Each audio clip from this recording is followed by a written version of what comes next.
Tengo el honor de hacer de moderador de una reunión, diría, evocativa, un momento dramático de la Argentina, que tuvo en el año 1979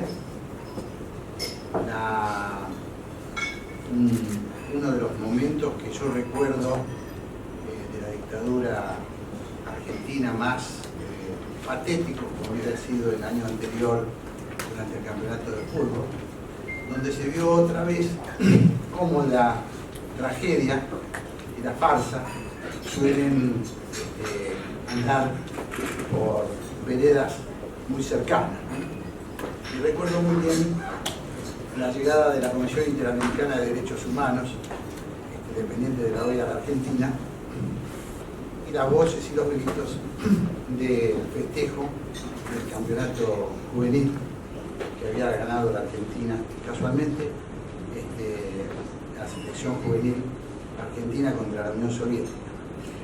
Y bueno, pero en ese extraño paisaje, lo cierto es que la dictadura comenzaba a sufrir los primeros crujidos importantes, ¿no? Porque a pesar del bullicio, en la vereda del 700 de Avenida de Mayo, la gente rompió el temor, las víctimas vencieron el temor y se agolparon a prestar testimonio, que creo yo, después lo van a corroborar quienes verdaderamente saben de estos temas, fue la primera lista oficializada y pública, por lo menos que yo conocí en la Argentina, de denuncias.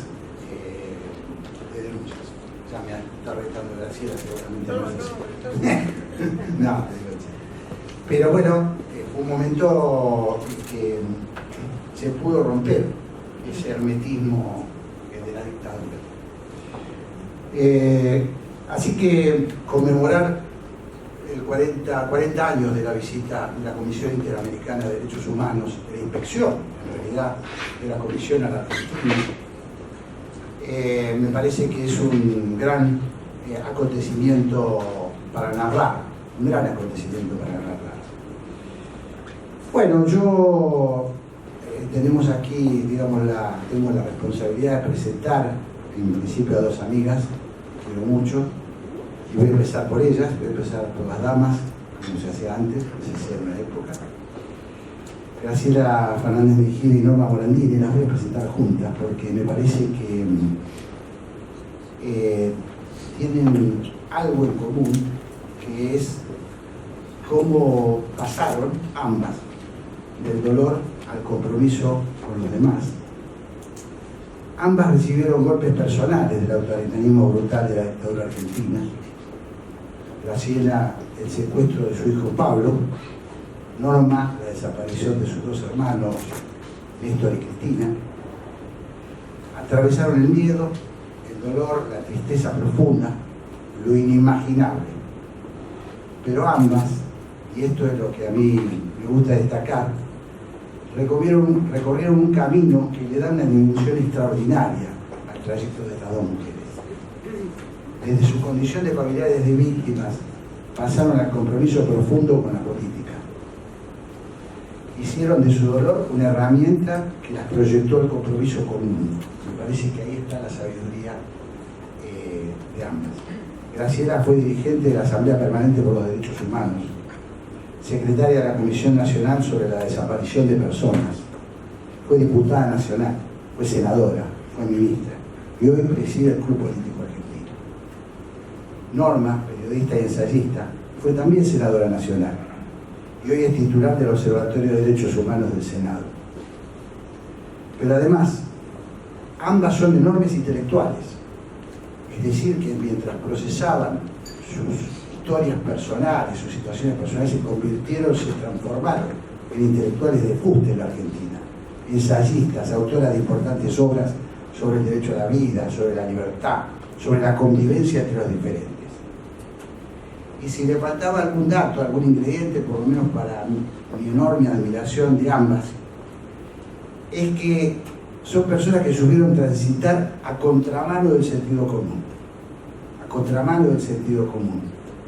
que desafiaron la corrección política, que hicieron predominar en sus vidas la pregunta, el signo de interrogación por encima de las convenciones. Son, creo yo, inconformistas imprescindibles, insumisas, las llamaría Todorov, mujeres rebeldes que nos ayudan a enfrentar la adversidad.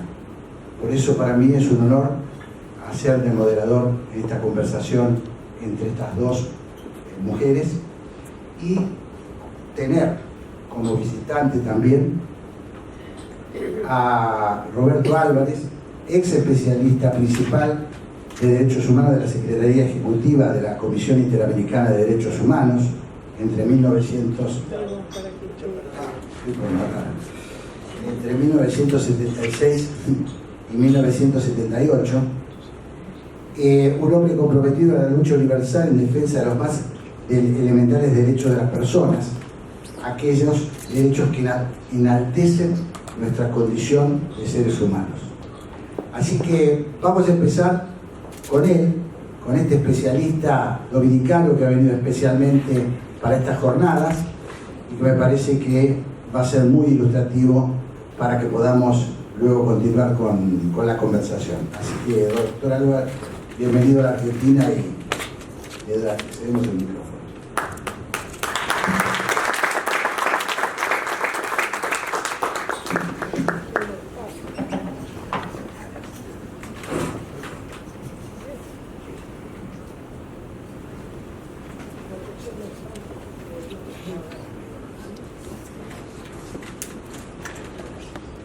Muy buenas tardes.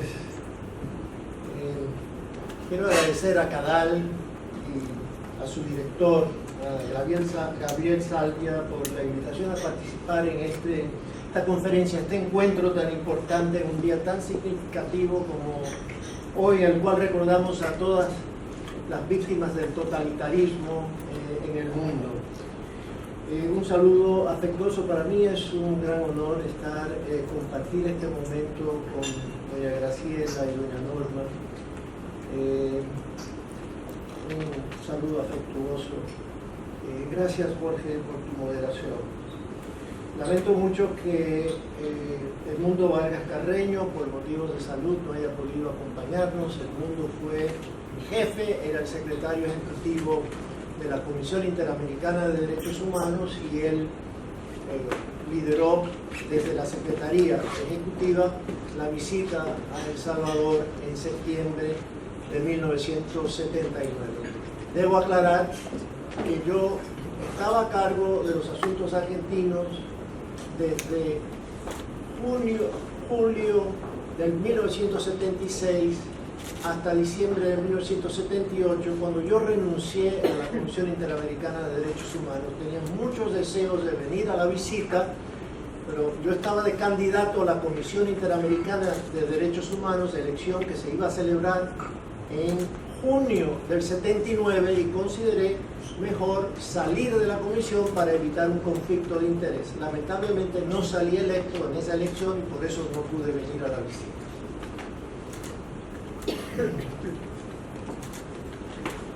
Para narrar los acontecimientos de la visita, considero absolutamente necesario darles una visión panorámica de la comisión previa a su visita, de su secretaría, de los informes previos al de Argentina y de los preparativos de la visita en los cuales estuve involucrado. Finalmente, les ofreceré mi visión sobre el significado e importancia del informe. Es interesante reflexionar sobre el hecho de que la visita de la comisión ocurrió 20 años después de haber sido creada la comisión en 1959.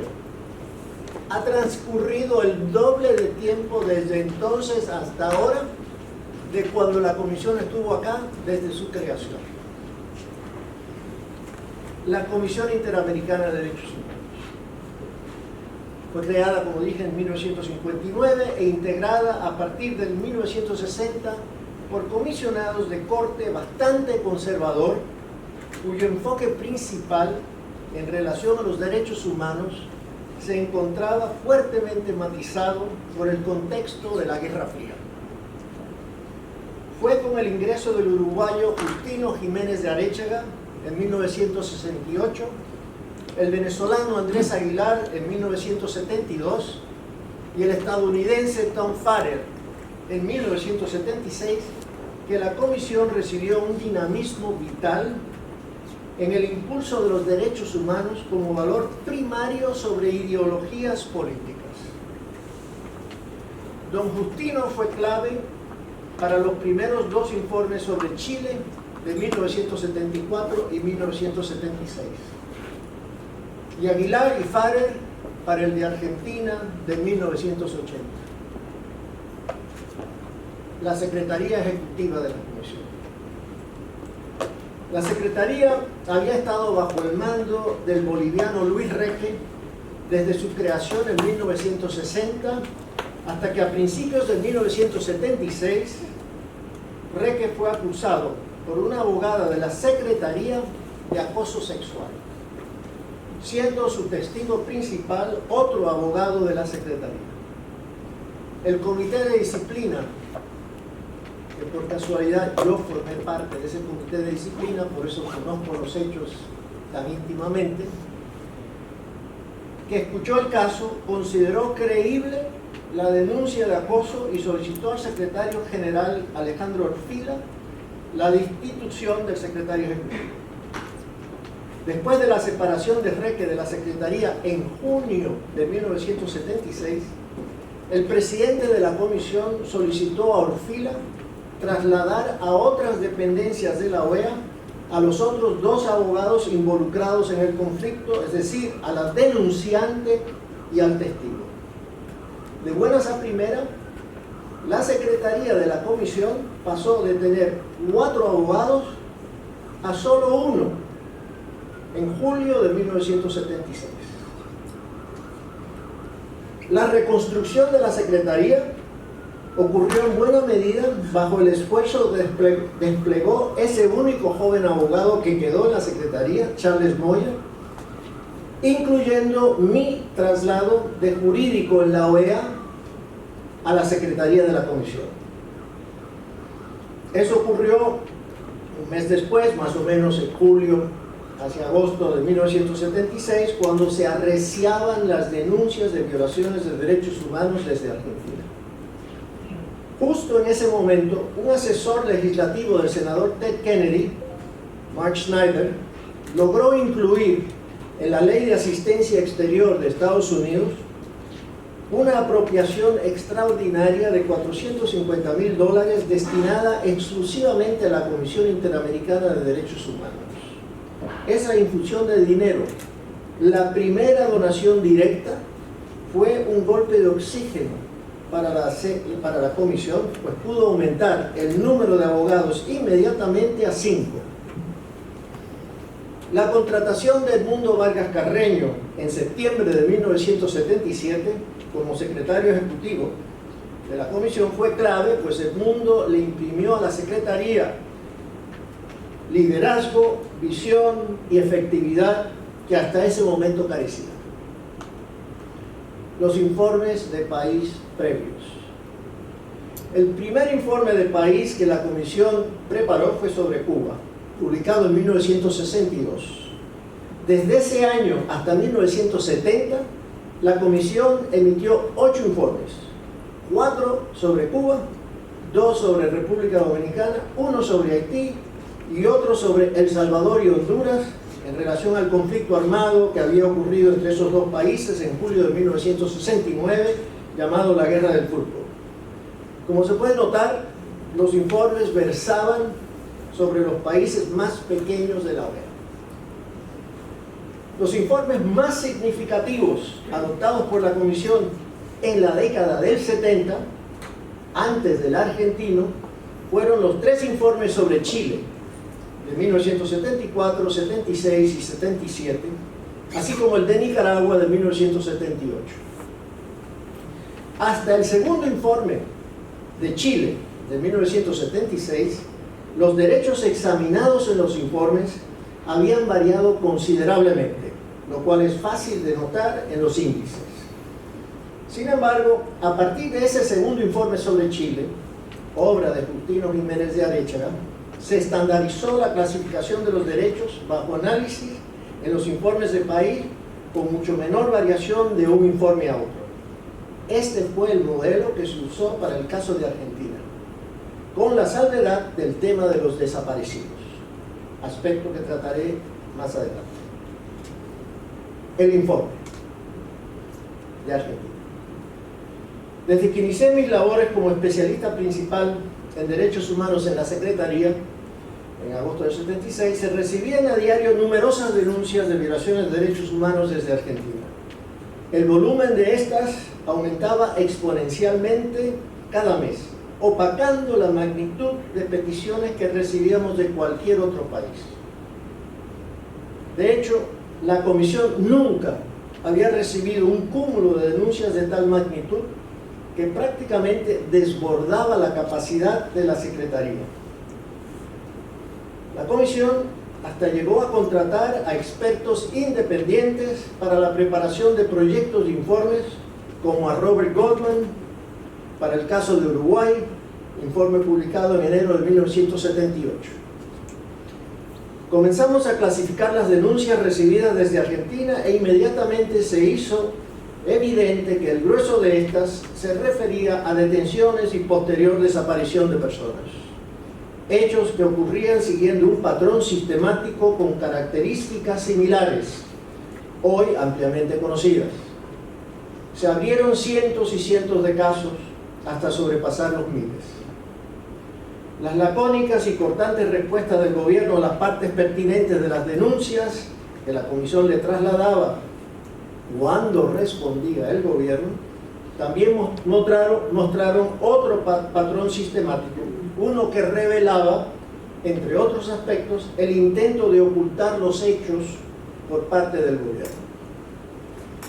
Vale la pena contar una anécdota experimentada en la Secretaría de la Comisión en relación a una comunicación enviada al gobierno argentino y la reacción de este para reflejar la actitud con que el servicio diplomático manejaba la situación. Un día, en la primera mitad de 1978, mi jefe, Edmundo Vargas, me llamó a su oficina, donde ya se encontraba el ministro consejero de la misión de Argentina ante la OEA, Arnoldo Listre. Tan pronto ingresé a su oficina, Listre mostró una nota que empuñaba y que había sido enviada al gobierno por la Secretaría de la Comisión. En la nota se le solicitaba a las autoridades una respuesta de parte de los familiares de una persona desaparecida cuyos enseres habían sido retirados para un análisis por admisión propia del mismo gobierno. De sí, ya ha pasado varios meses, había concluido el examen de estos y podían los parientes pasar a recoger los enseres. El ministro colocó la nota sobre el escritorio de Vargas Carreño y en tono airado y desafiante dijo que el gobierno argentino consideraba inaceptables los términos de la comunicación y que la daba por no recibida.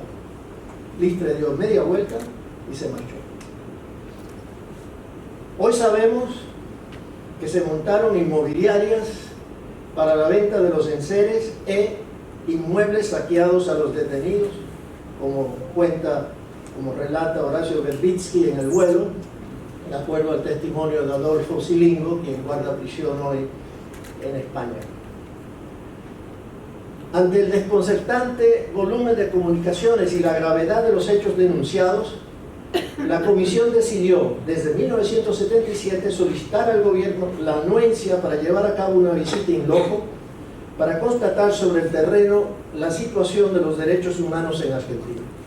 El gobierno no contestó las diversas solicitudes que la Comisión le envió. Es ampliamente conocido que fue a través del gobierno de Jimmy Carter que se logró el permiso del gobierno argentino para la visita de la Comisión. En viaje a Roma en septiembre de 1978, el entonces vicepresidente de Estados Unidos, Walter Mondale, negoció con el dictador Videla la visita de la comisión a cambio de levantar el impedimento para obtener garantías y préstamos del gobierno de Estados Unidos y préstamos de organismos internacionales. Se conoce el papel relevante de Patricia Derian, secretaria adjunta de Derechos Humanos y Asuntos Humanitarios en el Departamento de Estado, en fijar la atención del gobierno de Estados Unidos sobre las violaciones de derechos humanos en Argentina. Sin embargo, se desconoce el papel en dicho proceso del segundo en su oficina, Mark Schneider, quien ya mencioné, habiendo estado como asesor legislativo de Kennedy, había asignado una suma de dinero directamente a la comisión. Pues Mark era el subsecretario adjunto de Patricia Derian. Mark es como la activista Pat Derian se nutrió de los conocimientos de Mark sobre América Latina y del sistema interamericano de derechos humanos. Mark no solo presionó a su gobierno por la visita de la Comisión a Argentina, sino también por los de la Comisión a Nicaragua y El Salvador. El capítulo más importante del informe sobre la situación de los derechos humanos en Argentina de 1980 es, a mi juicio, el capítulo 3, titulado El problema de los desaparecidos. Tanto por su extensión, es el más largo, consta de 91 páginas, como por su contenido. El grueso de los casos que este capítulo incluye se refieren a hechos ocurridos entre 1976 y 1978, antes de que la Comisión visitara Argentina en septiembre del 79. Muchos de los casos habían sido declarados admisibles, tramitados y decididos por la Comisión como violaciones graves de derechos humanos previo a la visita in loco. Si bien en algunos de los informes de país previos, como los de Chile, la Comisión había mencionado el tema de los desaparecidos, ninguno, hasta el de Argentina, había incluido un capítulo especial sobre la problemática, ni lo habían analizado con reflexiones tan importantes sobre la naturaleza del crimen, que hasta ese momento no había sido tipificado por el derecho internacional de los derechos humanos. Ese era precisamente uno de los problemas centrales que la Comisión confrontaba: el vacío normativo de los tratados de derechos humanos existentes para analizar y denunciar adecuadamente el crimen de la desaparición. El capítulo sobre los desaparecidos apuntaba hacia esa urgente necesidad y presentaba un reto para la comunidad internacional. Este aspecto lo trataré a continuación en mi visión del significado ahora del informe.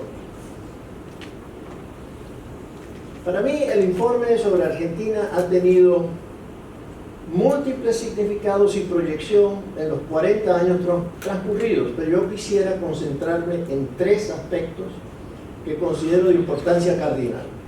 Uno, su contribución al desarrollo de la conciencia global de los derechos humanos como ideal, con primacía sobre toda ideología política.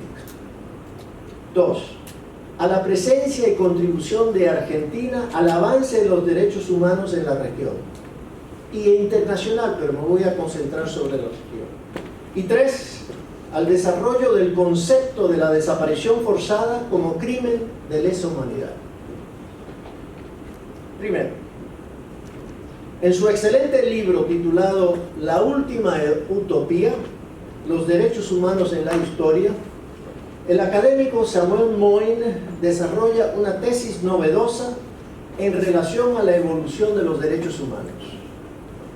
Moyn sostiene que, a diferencia de lo que comúnmente se cree, estos son una creación muy reciente, de la década de los 70, cuando surgieron como una noción efectiva y como un movimiento social cuasi universal para trascender la soberanía estatal.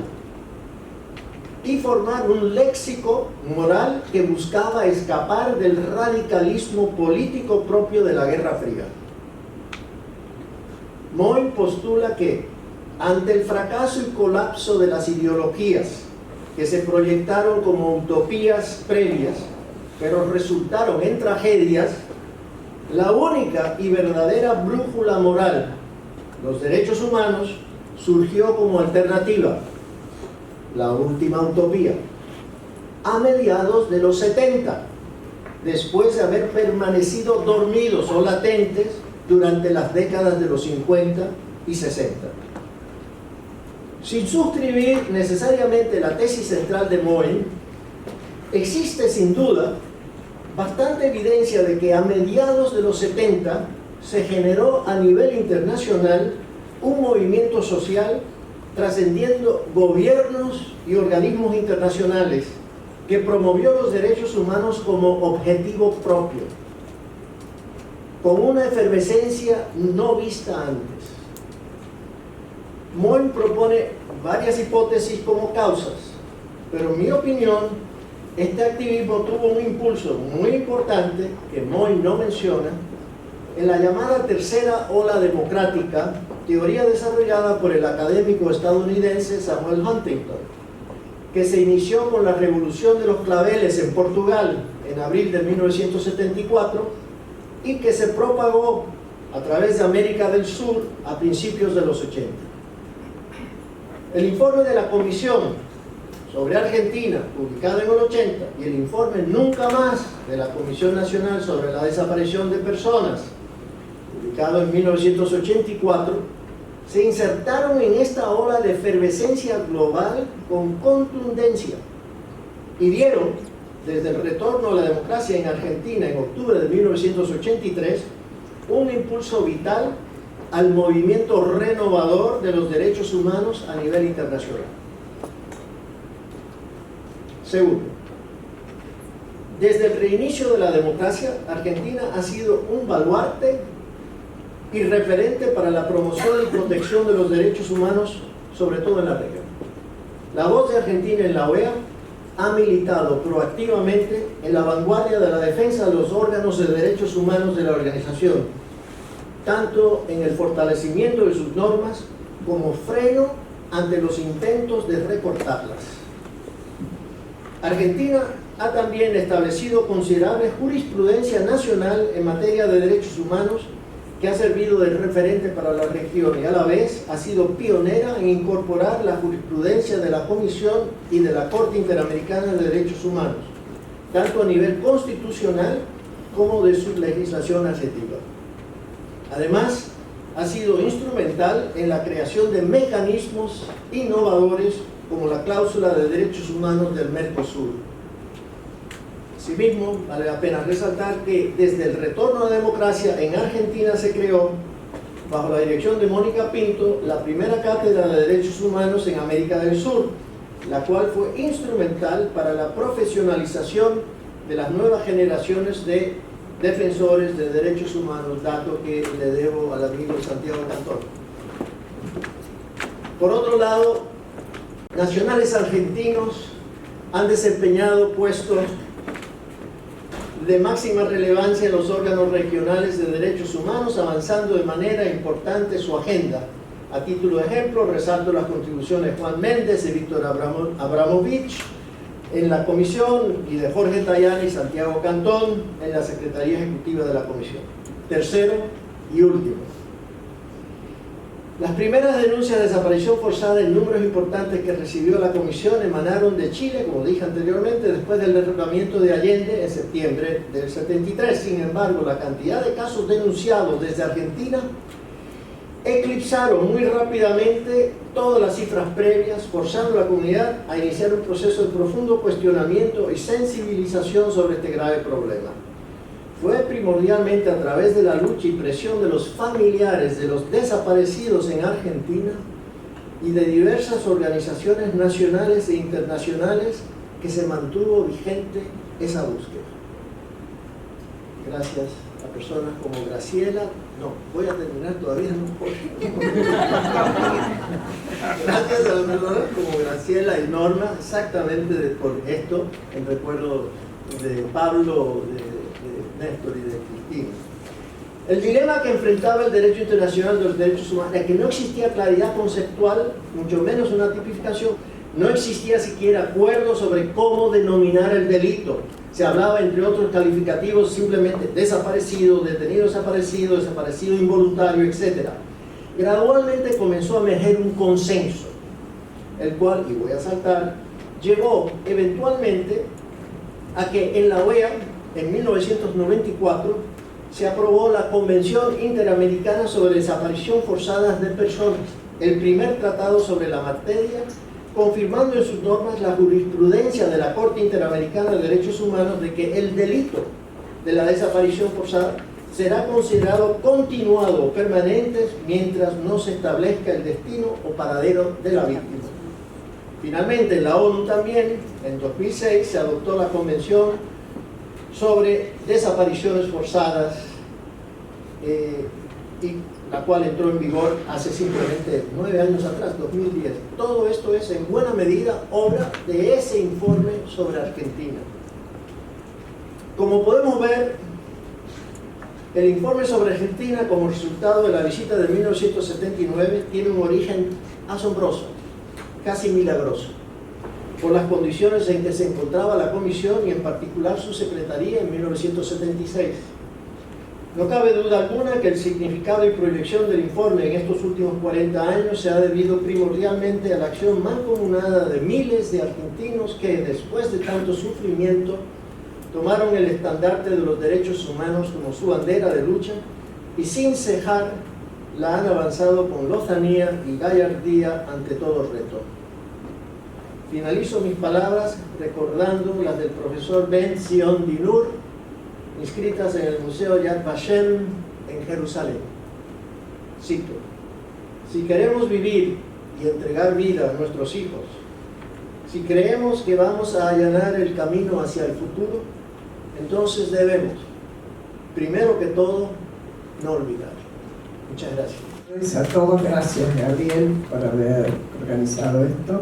Hola Santiago, gracias a caras amigas, a las personas que portan esa cara, claro. Y gracias a vos, Rocho, también.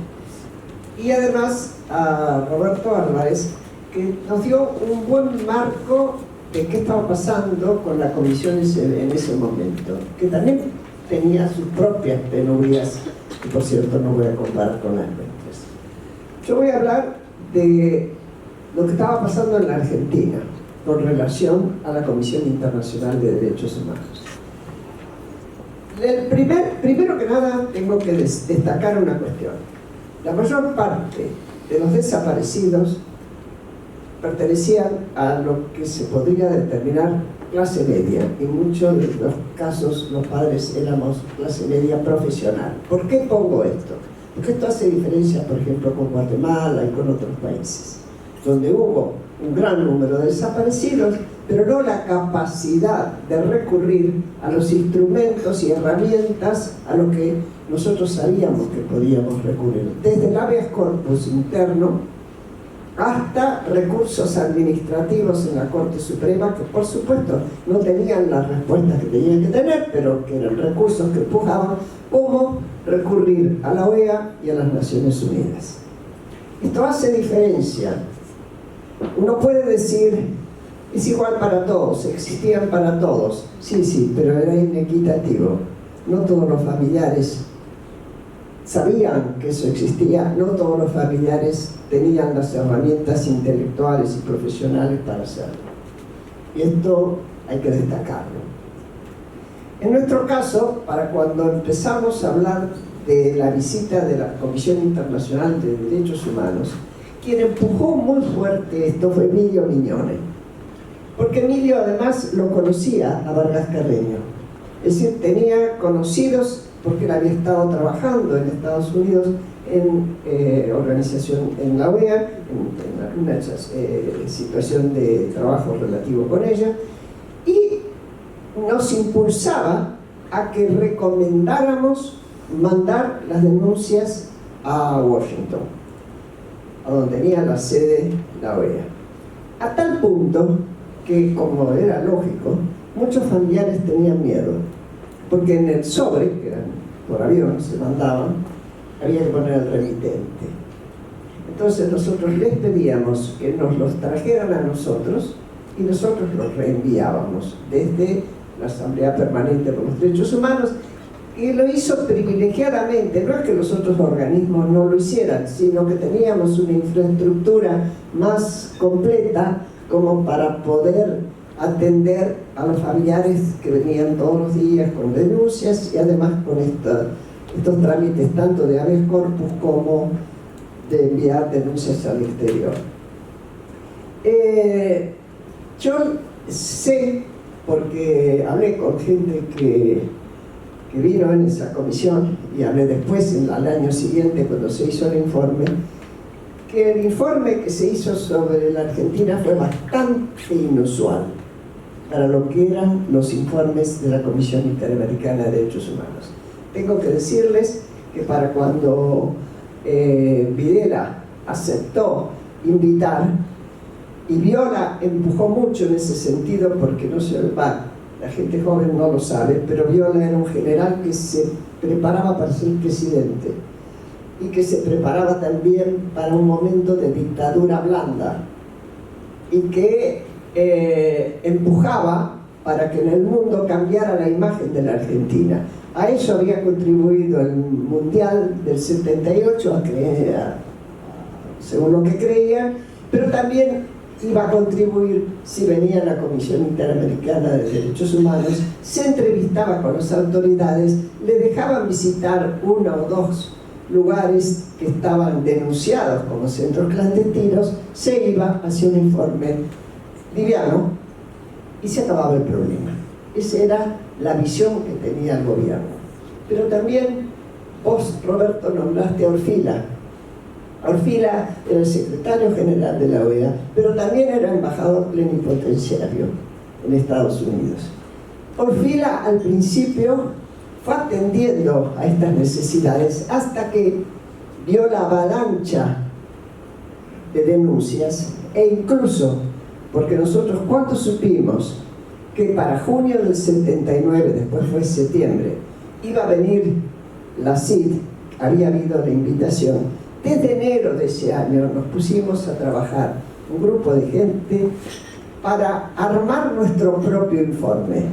Y la verdad es que el informe que salió de la CID mantuvo mucho la forma del informe que nosotros mandamos. Eso que vos destacás, el agrupamiento por grupos, por adolescentes, conflictos, etcétera, etcétera, salió de la Argentina. A mí me tocó, obviamente, el grupo de adolescentes, ya que mi hijo lo era, pero Augusto Conte hizo el de conscriptos desaparecidos. Todos los conscriptos que se dieron como desertados en aquella época eran desaparecidos. Se hizo familias, grupos familiares enteros que desaparecieron, es decir, se fue categorizando, y cada informe, donde además de los nombres, tenía un análisis de lo que nosotros considerábamos el porqué. Emilio Mignone hizo un análisis sobre el comportamiento de la justicia, y todo eso se llevó en mano junto con yo me leí 4.000 denuncias entre enero y febrero, y las clasifiqué A, B, C, D. Y digo esto ¿por qué? Porque después, estando en la CONADEP, Vargas Carreño vino a saludarnos y nos trajo una caja donde devolvió simbólicamente esas denuncias, y estaban todas marcadas. El A, B, C, D tenían más pruebas o menos pruebas. Hasta ese momento nosotros eso no le habíamos dado importancia, pero el asunto era cuánta testigo había, cuánta prueba tenía. La verdad que no había mucha. Precisamente la desaparición apuntaba a que se ocultara el delito. Ocultando el cuerpo del delito, también se ocultaba el delito. Generalmente era de madrugada, con área liberada, etcétera, etcétera. Bueno, cuando vino por fin se postergó, como les decía, de junio a septiembre la visita de la comisión. Antes vino a hacer una visita preparatoria el secretario Vargas Carreño con algún abogado, y fue muy curioso porque obviamente estuvo en la sede de la OEA acá, en la Avenida de Mayo, y nosotros, que lo acompañamos mucho, Emilio Miñone, Augusto Conte y yo, veíamos a los servicios como nos seguían a todos lados. Servicios, les digo, muchachos, eran los servicios de inteligencia en aquella época. Para nosotros, los servicios, o los sérpicos, o como quieran llamarlo. Y los distinguíamos porque tampoco se disimulaban. En fin, esos eran los que nosotros veíamos. Los que no sabíamos eran los topos que teníamos dentro, además, ¿no? Que los teníamos también. Después lo fuimos descubriendo. Bueno, con Vargas hablamos mucho, le señalamos sobre todo cárceles para ir a visitar, porque había presos políticos. Se olvida en la Argentina, donde a mi criterio el número de desaparecidos, sin que yo me atreva a afirmar ninguna cifra, registrados sus nombres, no llega a 10.000.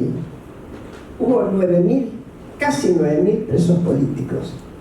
¿Por qué no apareció como escandaloso en un país como el nuestro que hubiera presos políticos legales? Es decir, que los familiares sabían dónde estaban. Porque la desaparición como delito tapó la gravedad de la prisión. Hizo que incluso ellos mismos, que tenían compañeros o familiares desaparecidos, clamaron menos, si es que podían hacerlo, en un régimen dictatorial como era ese. Bueno, les señalamos algunas cárceles muy especiales, donde el maltrato era muy especial, y le aconsejamos que fueran ahí. Lo cierto es que cuando Vargas se vuelve, hay una curiosa reacción del gobierno que invita a la CID. Allanan la Asamblea Permanente por los Derechos Humanos, donde yo estaba, la Liga Argentina por los Derechos Humanos, que era una organización formada por el Partido Comunista para defender a los presos de izquierda en los sucesivos gobiernos, y allana la OEA Argentina. Eso fue muy curioso, donde no había quedado nada en la OEA Argentina. Y nosotros nos llevaron todos los papeles, pero por supuesto los teníamos todos duplicados, escondidos en distintas iglesias. Un episodio muy cómico, porque una amiga, cómico, medio de drama, vino un juez a hacer el análisis, primera vez que venía un juez, y había gente esperando para hacer denuncias, y una señora que oye que viene un juez, una señora piola, Roberto quiere decir astuta, se levantó y dijo: ¡ay, qué suerte! Por fin tengo un juez a mano, ¿le puedo hacer la denuncia de desaparición de mi hijo? Porque nunca se lo pude hacer a ningún juez. Un compañero Delgado, que era del PC de Córdoba, que se había venido porque en Córdoba estaba Menéndez, era bravo, se sentó como si fuera un denunciante, un familiar, estaba dentro trabajando, y para cuando levantaron todos los papeles y las fichas, otra señora, Noemí Labrune, de Fiorito, y yo le dijimos: señores, si ustedes se llevan legalmente todo esto, eran más o menos 4.000 fichas y testimonios, nos tienen que dejar una constancia de que se llevan todo esto y firmarla. Bueno, ahí casi los que nos matan eran nuestros compañeros, porque lo único que querían es que se fueran de una buena vez. Nos miraron como si nos hubiéramos vuelto locas, y lo único que me dijeron: señora. El asunto, para cuando llegaba la comisión, que se habló, decía Jorge, el grito de los que festejaban el mundialito, porque era de jóvenes, a quienes Muñoz un relator les sugería que pasaran por la Avenida de Mayo. En la Avenida de Mayo estaban las familias que nosotros habíamos llamado uno por uno a los que podíamos e instado a que fueran. Y estábamos para darles coraje.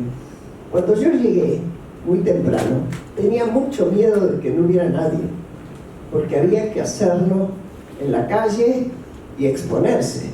Y no tenías ni... Tramposo. Y ni siquiera tenía la excusa de estar dando vuelta en la pirámide. Era estar ahí para hacer la denuncia. La verdad, honestamente, que los camiones vinieron, pero el grito que se venía escuchando se frenó en seco delante nuestro. Me parece que ese espectáculo de ver sobre todo mujeres haciendo cola, con unas caras muy particulares, por un lado de pena y por el otro de miedo, calmaron las cosas. No fuimos ofendidos. No era, lo que se habían propuesto no lo consiguieron.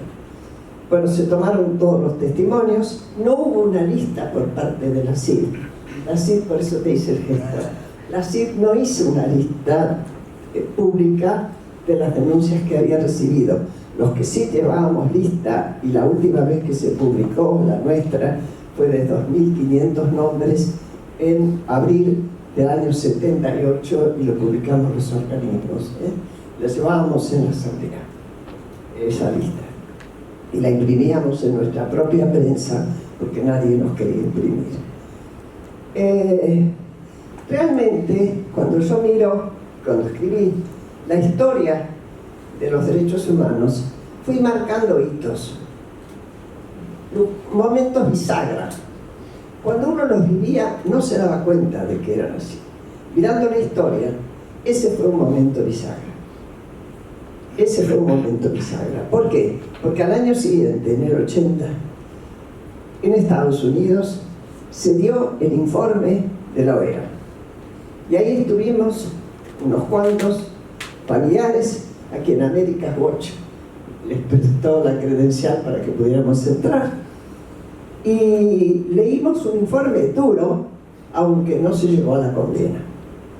México lo impidió, sobre todo, porque comerciaba el famoso comercio de los cereales, calmaba las relaciones. Y, sin embargo, acá cuando llegó, que también lo trajo Emilio Mignone, lo hicimos editar nosotros, porque la OEA no lo editaba de acá. Hicimos 500 ejemplares, se los llevamos a cada político en la mano, a cada obispo en la mano. Y después tuvimos que hacer muchos más porque se venían a comprar a los organismos, sobre todo la asamblea, que es donde estaban estacionados.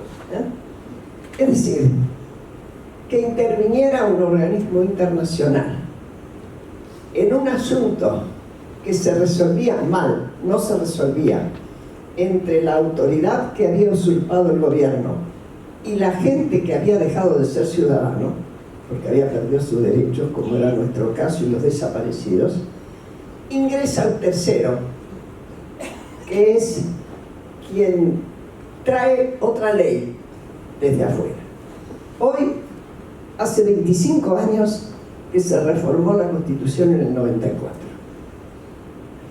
Y si bien es cierto que yo como política estuve en contra porque el objetivo político era la reelección de Menem, también tengo que decir que hicimos un buen trabajo al introducir a nuestra Constitución, por lo cual tiene valor de ley, muchos de aquellos acuerdos y tratados que habían firmado el gobierno argentino sobre temas de defensa de derechos humanos. Y es cierto, bueno, es cierto, claro, lo que dice Roberto, que llevó tiempo hacer que eso se convirtiera en una convención, tanto en las Naciones Unidas, primero en la OEA, como después en las Naciones Unidas, y que se considerara un crimen de lesa humanidad. Yo creo que no noté nada más. Les agradezco muchísimo la atención y bueno, eventualmente quedo a disposición si es que está dispuesto para cualquier pregunta. Pues, gracias.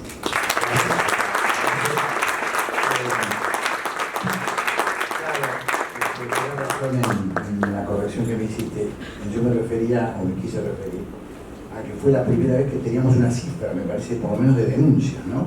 Que se dio algo así como 5.580 denuncias.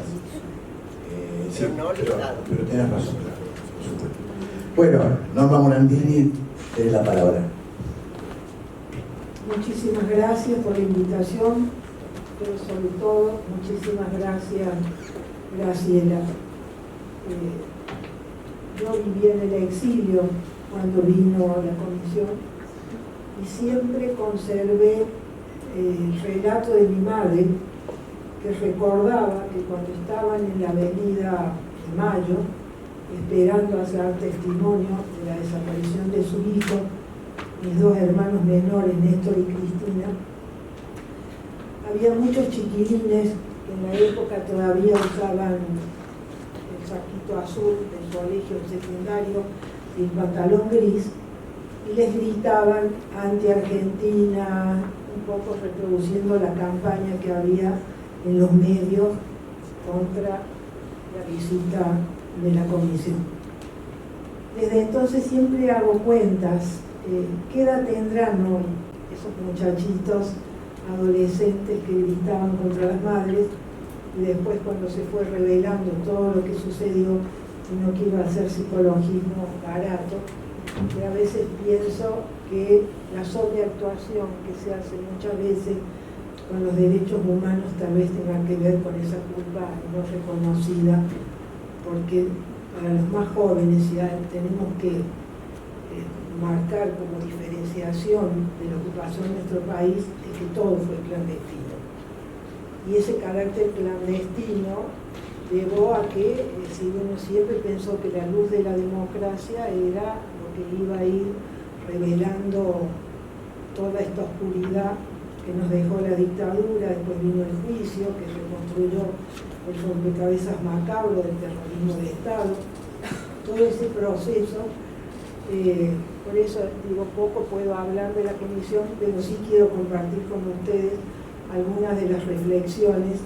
Agradecerte, Jorge, no hay ningún mérito el agradezco a la vida, haber podido, que me resienta menos, que no quiere decir que uno no quede resentido, pero hay un escritor de Israel que dice que el dolor es más fuerte que la ira, de modo que cuando el dolor es tan profundo no queda lugar para el grito, para el insulto. Por eso he aprendido a desconfiar de los que insultan demasiado cuando se habla de derechos humanos. Lo que quería compartir con ustedes, si yo vengo de esa parte de Argentina, de esa parte de la gran familia del dolor, que desgraciadamente las décadas siguientes, las décadas democráticas, nos han ido incorporando madres en duelo a la plaza pública. Dicen que los griegos escondían a las madres que habían perdido a sus hijos porque consideraban que no había hecho que subvirtiera más a una sociedad que la madre que llora al hijo muerto de manera pública. Y bueno, el relato de Graciela a mí siempre me conmueve, que ellas tuvieron que esconder las lágrimas, no porque no las tuvieran, sino para hacer para los más jóvenes, para que ustedes dimensionen lo que fue esa época, el miedo que había, es decir, el estigma que había. Además, uno no confesaba siquiera a los parientes más cercanos que tenía desaparecido. Mi madre contaba siempre, un día tendremos que recoger todas estas anécdotas que humanizan los números. En Córdoba iban a la misa de la tarde del domingo para decirle a Prima Testa que era el obispo, que por supuesto la iglesia cerró las puertas, que la política cerró las puertas, todo el mundo cerró las puertas. Y iban, se hincaban para tomar la hostia, para decirle tenemos hijos desaparecidos. De modo que primero, si tengo mi vida que se confunde bastante con la historia de nuestro país, he participado mucho en la denuncia de la violación de los derechos humanos y por suerte he tenido la oportunidad de trabajar en el anuncio de los derechos humanos. Y bueno, lo que tengo es mucha reflexión para compartir. Siempre me pregunto o me digo que si los seres humanos realmente nos sintiéramos iguales en derechos y nos comportáramos fraternalmente porque somos seres razonables, no harían falta ni declaraciones de derechos humanos, ni necesitaríamos comisiones regionales de derechos humanos, ni necesitaríamos tribunales de derechos humanos que controlen que los estados no torturen, no desaparezcan a las personas, protejan a los niños y todo lo que ha significado, es decir, hoy una normativa de derechos humanos, como señalaba el doctor Álvarez, como la gran, tal vez, yo soy una apasionada, me parece lo que decía Visser, de que una revolución laica. Como no soy abogada, he tenido que estudiar con aquellos que han reflexionado y a mí me parece, decir, que es una normativa jurídica maravillosa que nos ha dado un gran impulso democratizador. Pero como no somos respetuosos, no nos consideramos iguales, desde ese desdén humano es necesario construir una normativa moral. Primero fue la Declaración Universal de los Derechos Humanos, que son principios, y después los estados, por suerte, después que el mundo sale horrorizado del nazismo, sobre la Declaración Universal de los Derechos Humanos se construye todo un edificio jurídico que encadena a los países y los países tienen que dar cuenta del estado de los derechos humanos. La gran paradoja es que así como la Comisión y toda la Comisión de Derechos Humanos de la OEA, la Corte Interamericana de Derechos Humanos han significado para toda la región un gran impulso democratizador, de tener democracias en casi todo el continente, hemos empezado a vivir la gran paradoja de aquellos países democratizados que les empezó a molestar esta piedra en el zapato de tener esta comisión que controla si respetan la libertad de prensa, si no torturan, sobre todo que son las situaciones más dramáticas que desgraciadamente en nuestro continente se siguen, es decir, no han sido erradicadas, como denuncia de matanza, sobre todo de tortura y desaparición de las personas. De modo que este sistema interamericano de derechos humanos, formado por la Comisión de Derechos Humanos y la Corte Interamericana, vemos que en los últimos años ha sufrido embates de todo tipo, de todos los colores, a derecha e izquierda, precisamente para vaciar de todo lo que la descripción que hemos hecho, lo que también nos ha señalado el doctor Álvarez, de la importancia de cómo nuestra tragedia, bienvenido sea que haya dado ese impulso para afuera. Desgraciadamente para adentro, la politización o la apropiación de los derechos humanos nos ha impedido de que acá estemos todas las organizaciones de derechos humanos agradeciendo a la comisión, recordando a la comisión. Yo era diputada cuando vino la comisión hace unos años. Perdonen que si personalizo, no me gusta personalizar, pero es inevitable que lo haga. Yo era diputada por Córdoba, quien presidía la Cámara de Diputados era Patricia Vaca Narvaja, también una hermana del dolor, y sin embargo, siendo una hermana del dolor, cuando vino a la comisión a mí no me invitaron. Y bueno, yo me presenté de prepo porque tenía necesidad de agradecer personalmente lo que había hecho la comisión. Cuento esta anécdota un poco para ver el daño que se ha hecho con, es decir, ideologizar lo que tiene que ser una concepción humana, humanitaria, despojada de ideología. Los derechos, lo universal tiene que ver con eso. No hay derechos humanos de derecha o de izquierda. Tenemos que trabajar mucho en nuestro país para crear una cultura de derechos humanos que no esté tan connotada con los juicios a los represores, porque esos son juicios a los represores. Y por suerte nuestro país ha ido más lejos que nadie en el continente de condenar lo que fue la violación de los derechos humanos y el terrorismo de Estado. Hoy el sistema interamericano de derechos humanos recibe varios embates. De todos los recibió de Venezuela en la época de Chávez. Yo recuerdo haber ido como, no recuerdo si era senador o diputada en la época, con Amadeo y en Washington, y casi nos teníamos que reunir clandestinamente con la gente que trabajaba los temas de libertad de expresión, porque tenían miedo. Vivíamos en democracia.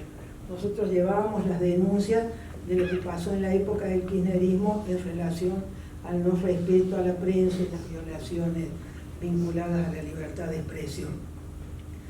Después, hace muy poquito, la comisión se reunió en Medellín y el presidente de Colombia, de otro signo político diferente al de Chávez, sin embargo, también intentó vaciar al sistema interamericano de derechos humanos. Hemos tenido el absurdo de que Uruguay, como si fuera una estudiantina, se retire de la asamblea porque estaba Guaidó. De modo que estamos en un momento, es decir, que es importante fortalecer, transmitir la importancia que tiene el sistema interamericano de derechos humanos, porque es tenemos la obligación de hablar por aquellos que tienen mordaza, de la misma forma que hicieron con nosotros. La solidaridad internacional en el caso de Argentina fue muy importante. Fue importante de los venezolanos, fue importante de los españoles que estrenaban democracia, entonces estrenaron su libertad denunciando nuestras violaciones y una sola reflexión en relación a lo que se ha dicho antes. Tal vez la perversión del desaparecido es que nadie lo vio morir. Y el que nadie lo haya visto morir nos ha privado de ese reconocimiento que tenemos los seres humanos. Si se muere alguien, el hombre del kiosco con el que nunca hablamos, o el vecino, o quien sea, en un segundo nos abraza. Ese acto mínimo humano de reconocimiento del dolor, podemos reconocernos humanos, podemos reconocernos iguales en la dignidad y en el dolor. Eso es lo que no hemos tenido en Argentina, no hemos tenido una liturgia de lo que ha significado la desaparición. Y sobre todo que hemos tenido que tener paciencia para que con el tiempo ir recuperando, ir cada uno de nosotros armando. Yo el destino de lo que pasó con mis hermanos lo he sabido hace muy poco tiempo y vamos agregando cuestiones porque insisto en esto que a mí me parece que lo más monstruoso de Argentina es que fue clandestino, todo fue clandestino. Entonces, ¿por qué tener certeza sobre el número si fue clandestino? Yo ahora he revisado mis papeles como periodista que cubrí el juicio de la Junta y todo el tiempo yo hablo de 9.000 desaparecidos. La primera vez que vi una lista con el nombre de los desaparecidos se hizo en el Arzobispado de San Pablo, una organización que se llamaba Clamor, y ahí también había 9.000, 9.500.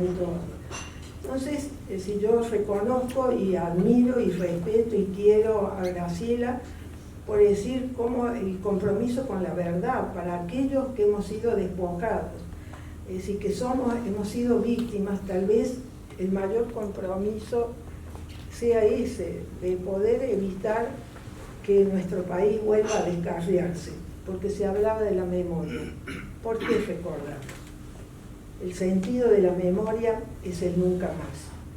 Tenemos que recordar para nunca más que en nuestro país tengamos violencia política, porque si la memoria sirve para la venganza, para restituir el odio, entonces habremos fracasado, es decir, todos como sociedad, como seres humanos, y por eso yo me aferro a esta bella utopía que son la Declaración Universal de los Derechos Humanos y toda la normativa que homenajeo, perdón, porque es importante para los más jóvenes. Graciela Fernández Meijide, con otros constituyentes traviesos, les digo yo, porque aun cuando uno veía que lo que la Constitución, la reforma de la Constitución traía bajo el poncho, la reelección de Menem, había un presidente que no se quería ir, que era Menem, y había un presidente como Alfonsín que quería poner limitaciones a lo que es nuestra tradición de los presidencialismos fuertes. Y hubo constitucionalistas que no preguntaron, ¿sos peronista, sos radical, sos comunista? Por la ventana metieron todos los tratados internacionales de derechos humanos en nuestra Constitución, con jerarquía constitucional, que nos ha dado un gran impulso democratizador, que tenemos muchas deudas en relación a lo que está escrito en esa Constitución, pero la mayor deuda es que todavía no tenemos encarnado en nuestros corazones el respeto al otro y que somos todos iguales en derecho y que debemos ser fraternales porque somos seres humanos iguales en dignidad. Muchísimas gracias.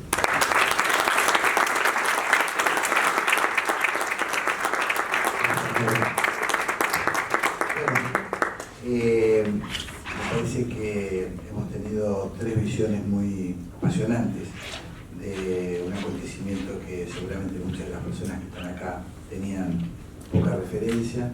Me parece que han sido tres visiones profundas y muy diferentes, muy complementarias, ¿no? Y eso, la verdad que me parece una dicha.